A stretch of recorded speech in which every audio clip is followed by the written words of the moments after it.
Pourquoi un homme qui a connu la passion avec Lara Fabian, l'harmonie artistique avec Julie Zenati et la renaissance auprès d'une jeune femme de 27 ans, finit-il par avouer des années plus tard que son seul et unique amour, c'était celle qu'il a quittée? Pourquoi Patrick Fiori, discret, loyal, père de famille exemplaire, a-t-il tout abandonné en 2022 pour une nouvelle vie à Ajaccio avant de se laisser rattraper par un remords déchirant? Et que penser de cette déclaration bouleversante captée dans un documentaire télévisé où il murmure presque honteusement « Oui, une seule fois, Ariane ». Comment un homme peut-il bâtir un bonheur nouveau tout en chantant chaque soir avec dans la voix une douleur qu'il ne nomme jamais? Et si l'erreur de sa vie n'était pas d'être parti, mais de ne jamais avoir compris ce qu'il avait avant qu'il ne soit trop tard? Le 8 mars 2022, la presse People annonce sans fracas une nouvelle que peu attendaient. Patrick Fiori et Ariane Quatrefages, après plus de 10 ans de vie commune, se sont séparés. Aucun communiqué officiel, aucun mot sur les réseaux sociaux, rien sinon ce silence lourd et impénétrable que Patrick et Ariane ont toujours cultivé autour de leur intimité. Et pourtant, ce que la France découvre alors, c'est qu'un des couples les plus stables, les plus secrets du paysage artistique venait de voler en éclats. Personne ne l'avait vu venir. Aucun scandale, aucune rumeur, aucun éclat. Juste une disparition progressive d'Ariane, ex-Miss France finaliste devenue parolière de l'ombre, de toutes les sphères publiques où Patrick continuait d'apparaître. À l'époque, la curiosité médiatique se heurte à un mur. Mais les fans, eux, perçoivent un changement subtil. Une mélancolie persistante dans le regard de Patrick, une teinte d'usure dans sa voix lors des interviews. Et surtout, un vide dans ses remerciements où le nom d'Ariane n'apparaît plus. Revenons un instant en arrière. Ariane et Patrick, c'était une rencontre loin des projecteurs, à la fin des années 2000. Elle, discrète, sensible, cultivée, lui, chanteur populaire, à la carrière florissante, mais l'âme encore cabossée par des amours trop exposés. Ensemble, ils forment un duo complémentaire. Elle écrit dans l'ombre, il chante à la lumière. Et dans ce contraste, ils construisent une vie, 2 enfants, une maison dans le sud, une routine presque banale, mais apaisante. Pendant plus d'une décennie, leur relation échappe à la tempête médiatique. Pas de tapis rouge, pas de scandale. Patrick déclare souvent qu'il préfère le vrai à l'éclat. Ariane devient son refuge, une bulle, une femme qui ne cherche ni flash ni gloire. Mais c'est précisément cette paix, cette sérénité silencieuse qui deviendra leur talon d'Achille. Avec le temps, elle se confond dans l'esprit de Patrick avec une forme de lassitude. Et alors que beaucoup envient la stabilité de leur foyer, lui commence à ressentir un vide. Un vide qu'il ne sait pas nommer. Un manque qui ne s'exprime pas par des cris, mais par des absences. Un regard fuyant, des tournées prolongées, des silences de plus en plus longs. Et c'est dans ce flottement, ce flou entre gratitude et frustration, que tout va basculer. Printemps 2022. Alors que le sud de la France commence à s'éveiller aux premiers rayons de chaleur, Patrick Fiori choisit de quitter Marseille pour s'installer à Ajaccio, sa terre d'origine. Mais ce déménagement n'a rien d'anodin. Derrière le changement de décor se cache une transformation bien plus profonde, l'abandon d'un mode de vie, d'une famille, d'un passé, en nom d'une rencontre.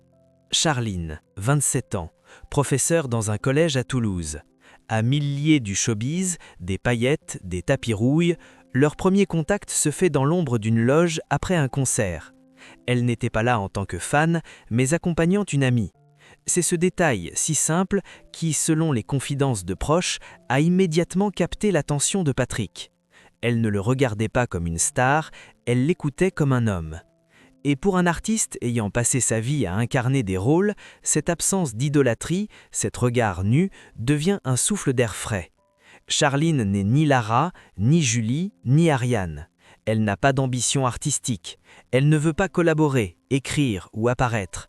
Elle veut comprendre, écouter et vivre, sans projet, sans pression. Très vite, ce lien naissant s'intensifie. Il ne s'agit pas d'un fleet passager ou d'une échappatoire émotionnelle. Patrick commence à remettre en question l'entièreté de sa vie actuelle. Ses repères vacillent. Lui, si structuré, si fidèle à une discipline presque militaire, commence à déroger à ses habitudes.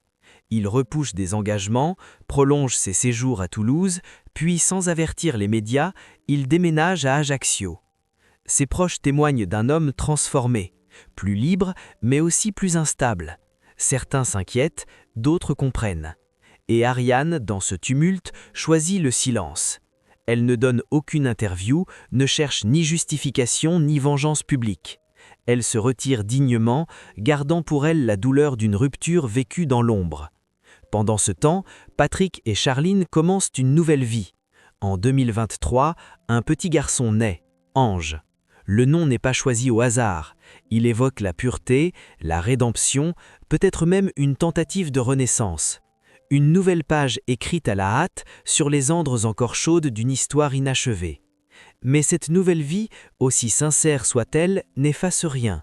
Dans certaines de ses interviews, Patrick parle de recommencer à zéro, de vivre pleinement l'instant présent, mais ces mots semblent toujours accompagnés d'une ombre, une réserve, comme si au fond, quelque chose était resté en suspens.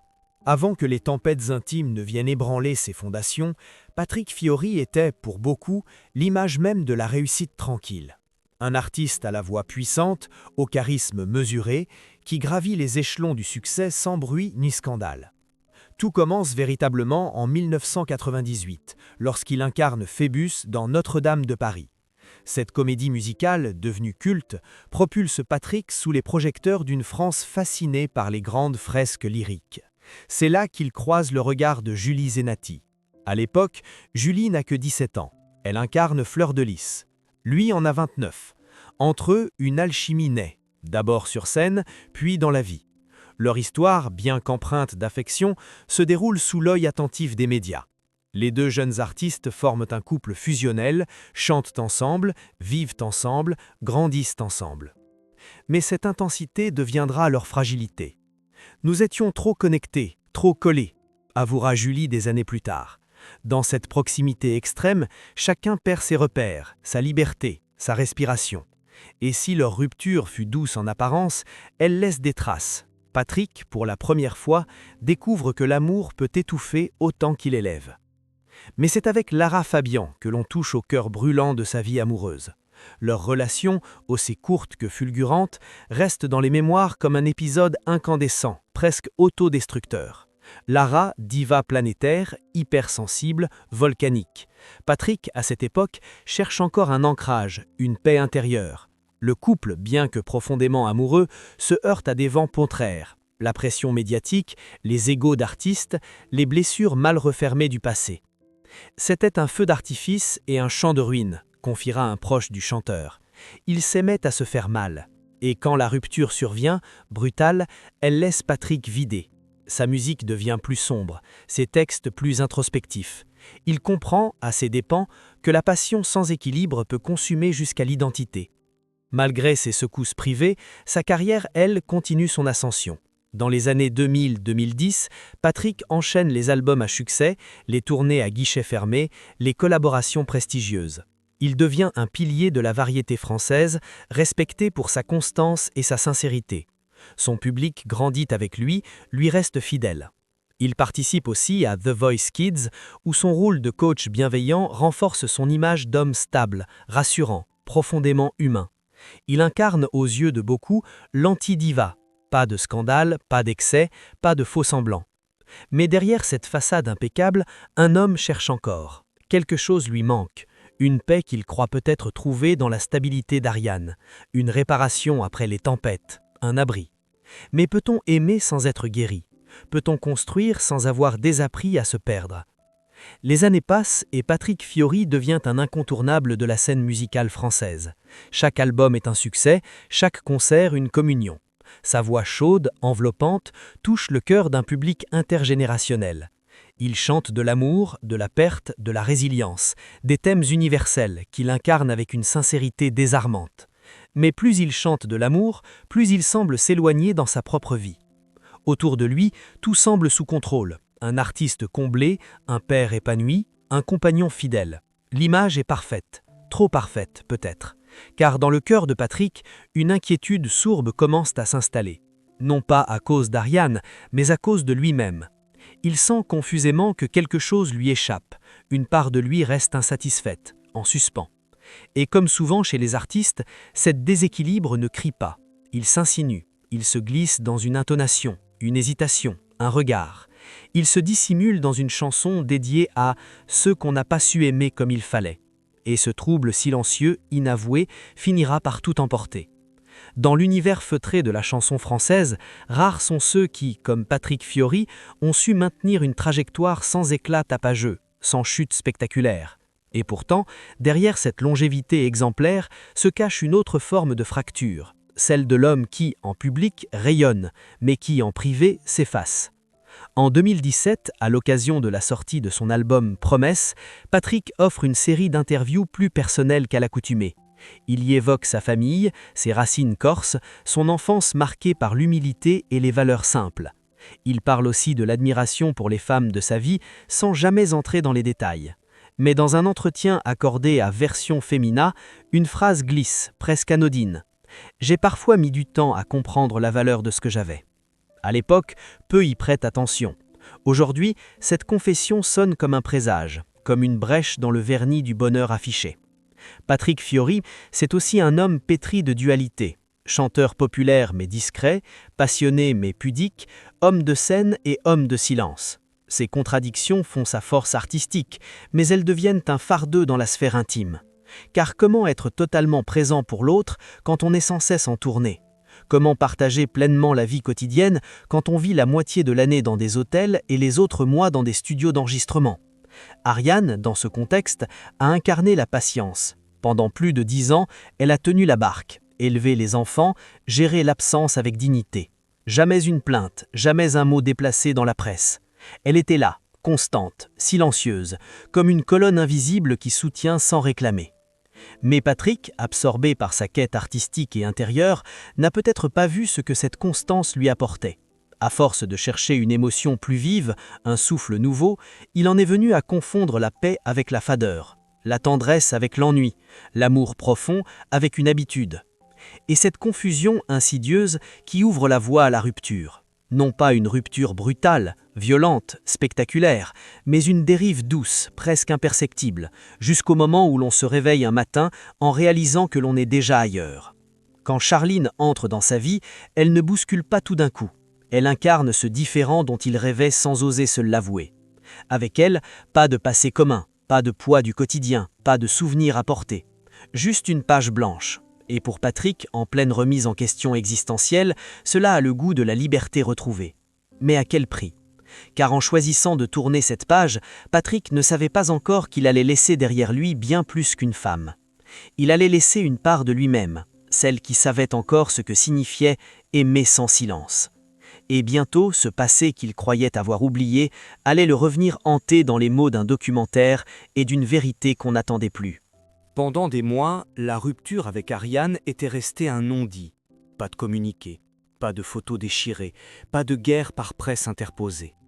Juste un silence que le public, respectueux de la discrétion du chanteur, avait fini par accepter. Mais tout bascule à l'automne 2023 lorsqu'un documentaire consacré à la carrière de Patrick Fiori est diffusé en prime time sur France 3. Ce devait être un hommage, une rétrospective émotive retraçant ses débuts, ses succès, ses combats. Mais dans les dernières minutes, alors que le ton devient plus intime, une question fuse, posée à voix basse par le réalisateur. « Patrick, avez-vous connu l'amour véritable ?» Un silence, un soupir, et cette réponse, presque chuchotée, mais qui glace le plateau. « Oui, une seule fois. Ariane. » Les mots sont simples, mais leur onde de choc est immense. En quelques secondes, la France entière découvre que derrière le départ discret se cachait une blessure que Patrick lui-même n'avait pas encore osé nommer.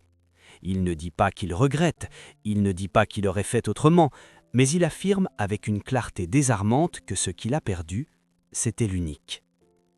Dans les jours qui suivent, les réseaux sociaux s'enflamment, les fans touchés réagissent massivement.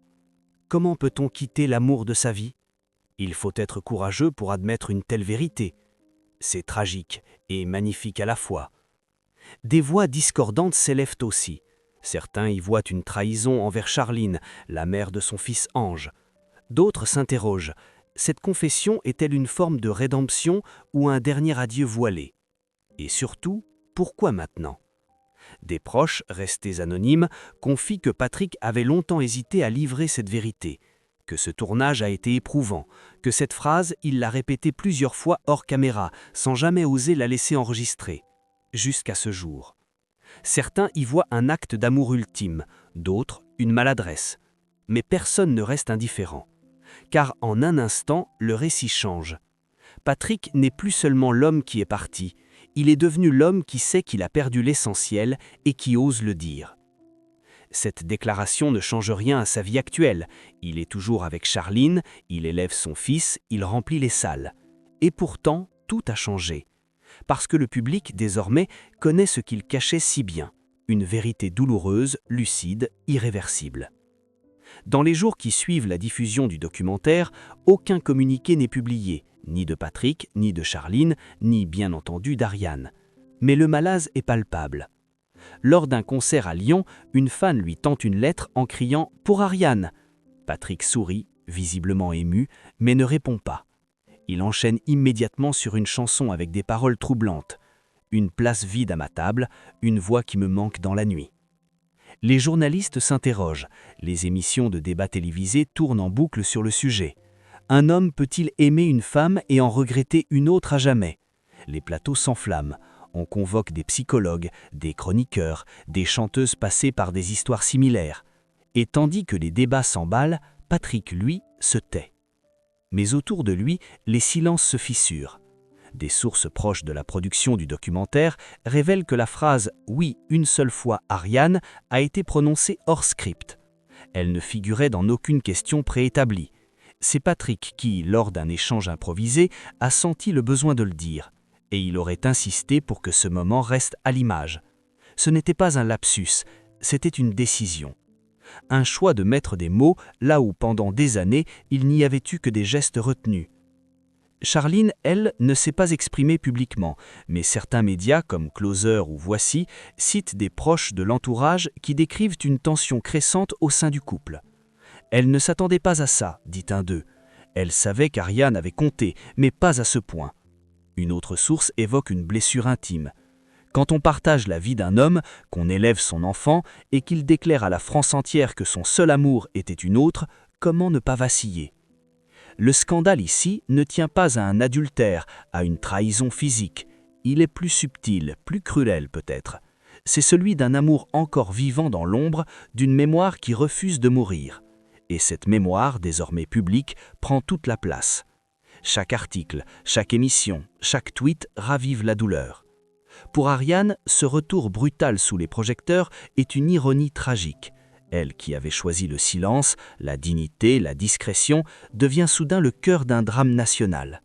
Des pétitions circulent en ligne pour rendre hommage à sa force. Des lettres ouvertes fleurissent dans les médias. On la présente comme la grande oubliée, la femme trop douce qu'on n'a pas su aimer.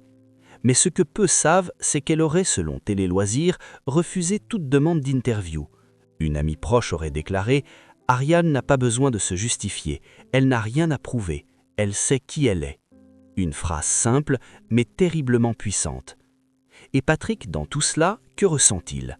Il continue ses concerts, il prend soin d'Ange, il vit avec Charline. Mais quelque chose en lui s'est ouvert, ou peut-être s'est brisé pour de bon. Car il y a des vérités que l'on porte trop longtemps pour les cacher éternellement. Et une fois qu'elles sont dites, plus rien ne redevient comme avant. Et comment vivre avec l'amour d'une femme tout en gardant l'âme brisée par l'absence d'une autre? Depuis cette confession, un voile mélancolique semble envelopper chaque apparition publique de Patrick Fiori. Il n'a pas changé d'apparence, ni de style musical. Il continue à monter sur scène, à remercier chaleureusement son public, à chanter avec la même intensité. Et pourtant, dans ses silences, dans ses regards prolongés vers le lointain, quelque chose a irrémédiablement changé. Les chansons les plus anciennes de son répertoire, celles écrites à l'époque d'Ariane, prennent une dimension nouvelle. Les paroles, autrefois perçues comme des ballades romantiques génériques, sont aujourd'hui entendues comme des fragments d'une histoire réelle, d'un amour que Patrick n'a su préserver. Des titres comme Où je vis, Toutes les peines ou Lettre à France, qu'il reprend parfois avec une gravité inhabituelle, deviennent les messagers d'un regret profond, presque palpable. Les fans, eux, ne sont pas dupes, ils perçoivent la cassure. Beaucoup écrivent sur les réseaux, on dirait qu'il chante avec le cœur en morceaux. Sa voix a gagné en profondeur, mais c'est comme s'il portait un poids qu'il ne voulait pas déposer. Dans l'intimité, selon des rumeurs relayées par France Dimanche, Patrick serait devenu plus introspectif, moins expansif. Des amis proches parlent d'un homme habité par la mémoire, incapable de se détacher totalement du passé. Il ne parle pas souvent d'Ariane, mais tout dans sa manière d'être évoque une forme de deuil vivant. Et Charline, dans cette équation délicate, semble endosser un rôle complexe. Elle est la compagne présente, celle qui partage les jours, élève leur fils, soutient ses projets, mais elle est aussi celle dont l'amour cohabite avec une absence omniprésente, un fantôme, doux, silencieux, mais omniprésent, Ariane. Cette situation installe un équilibre fragile. Patrick, père dévoué, compagnon loyal, artiste habité, tente de concilier plusieurs vérités à la fois. Il avance, mais sans oublier. Il sourit, mais les yeux trahissent. Il compose, mais ce sont les souvenirs qui dictent les notes. Ce n'est pas une chute spectaculaire, c'est une lente érosion, une fissure qui ne s'élargit pas, mais qui ne se referme jamais. Les mois passent, mais l'écho de cette confession ne s'estompe pas. Chaque interview accordée à la presse devient un exercice d'équilibriste pour Patrick Fiori. Les journalistes contournent habilement la question, mais l'ombre d'Ariane plane toujours, silencieuse et tenace. Il répond avec politesse, détourne parfois, ou offre un sourire fatigué qui en dit plus que 1000 mots. Lors d'une émission radio, lorsqu'on l'interroge sur la chanson qu'il n'a jamais osé écrire, il lâche cette phrase, presque involontairement. « Elle est en moi, mais je ne suis pas encore prêt à la laisser sortir. » Le journaliste ne relève pas, mais ceux qui savent comprennent. Ce n'est pas seulement l'histoire d'un amour perdu, c'est l'histoire d'un homme qui, en croyant chercher autre chose, s'est égaré loin de ce qu'il avait de plus précieux. Et maintenant qu'il l'a compris, il n'y a plus rien à réparer. Parce qu'Ariane ne revient pas, parce qu'elle n'attend pas. Dans un monde où tout se partage, tout s'affiche, Patrick Fiori est l'un des rares artistes à porter sa douleur en privé, mais à la traduire en public à travers sa musique. C'est peut-être sa forme d'expiation ou de deuil. À travers ses chansons récentes, il ne célèbre plus l'amour, il le questionne, il ne promet plus, il s'interroge. Et quand il monte sur scène, entouré de projecteurs, il donne tout, plus qu'avant, comme s'il cherchait dans l'instant une forme de réparation, un exutoire que la vie quotidienne ne lui permet pas. Il y a dans son regard cette oscillation constante entre le présent et un passé non résolu. Il tient la main de Charline, il embrasse son fils Ange, il construit un avenir, mais il chante pour une absence. Et cette contradiction le façonne, l'écorche, le rend plus vrai que jamais. Il n'est ni coupable, ni victime, juste un homme qui, comme tant d'autres, a confondu mouvement avec liberté, nouveauté avec amour, et maintenant, chaque soir, transforme ce désordre intérieur en mélodie. Peut-on bâtir un futur solide quand le cœur reste tourné vers ce qu'on a laissé derrière? Et dans chaque note qu'il chante, cherche-t-il à avancer ou à retrouver ce qu'il a perdu? Car au fond, il ne s'agit plus d'un triangle amoureux, mais du combat d'un homme contre lui-même. Il existe des histoires d'amour qui finissent dans le bruit, le drame, les éclats. Et puis, il y a celles qui se terminent dans le silence. Des séparations sans cris, sans scène, sans déclaration enflammée. Des ruptures qui laissent un vide poli, mais insondable. Celle de Patrick Fiori et Ariane en fait partie. Ce n'est ni une trahison classique, ni un scandale fait de mensonges ou d'infidélités spectaculaires. C'est un écart, une dérive du cœur. Un homme qui ne savait pas encore que la paix qu'il vivait était le visage de l'amour véritable. Et c'est, plus tard, quand tout est déjà reconstruit ailleurs, que la vérité frappe. Tard, trop tard. Ce qui rend cette histoire bouleversante, c'est qu'elle n'a pas de méchant. Ariane n'est ni victime soumise, ni héroïne vengée. Elle est, simplement, celle qu'on n'a pas su aimer à la bonne hauteur, au bon moment. Et Charline n'est pas une voleuse de bonheur, elle est, elle aussi, sincère, investie, présente. Mais parfois, même l'amour sincère ne suffit pas à effacer l'empreinte de ce qui fut.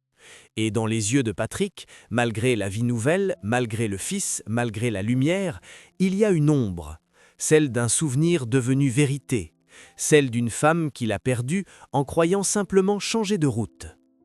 Peut-être que pour lui, la scène est devenue l'endroit le plus honnête du monde, là où il peut, sans le dire, offrir chaque soir un peu de cette douleur transformée en art. Et vous, croyez-vous qu'on puisse recommencer sa vie tout en gardant intacte la mémoire de ce qu'on a aimé et perdu? Pensez-vous qu'un cœur peut vraiment appartenir à deux personnes à la fois? Ou que le véritable amour, une fois parti, ne laisse derrière lui qu'un silence qu'aucune autre voix ne peut remplacer?